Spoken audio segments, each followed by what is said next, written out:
நண்பர்கள் அனைவருக்கும் வணக்கம். நான் மலையான். எல்லோரும் எப்படி இருக்கின்றீர்கள்? நலமாக இருப்பீர்கள் என நம்புகின்றேன். நீங்கள் பார்த்து கொண்டிருப்பது உயிருக்கு அச்சுறுத்தல் ஏற்பட்ட நிலையில் வனஜீவராசிகள் பாதுகாப்பு உத்தியோகத்தர்களால் மீட்கப்பட்ட அலங்கை. இதனை இரும்பு தின்னி ஆமடிலா எனவும் அழைக்கின்றார்கள்.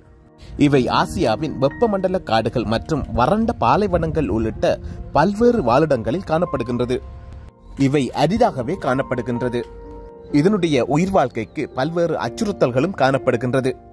இறைச்சிக்காக வேட்டையாடுதல் மற்றும் பல்வேறு தேவைக்காக இவைகள் கொல்லப்படுகின்றன. குறிப்பாக உலகத்தில் 8 வகையான எறும்பு தின்னி இனங்கள் காணப்படுகின்றது.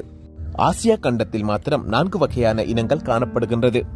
இதனை பத்திரமாக மீட்ட வனஜீவராசிகள் பாதுகாப்பு உத்தியோகத்தர்கள் மிருக வைத்தியசாலையில் ஒப்படைத்தார்கள். இந்த பூமி நமக்கானது மட்டுமல்ல, அனைத்து உயிரினங்களுக்கும் பொதுவானது என்பதை மறவாதிருப்போம். இந்த காணொளி உங்களை கவர்ந்திருந்தால் உங்களுடைய ஆதரவை தாருங்கள். நன்றி.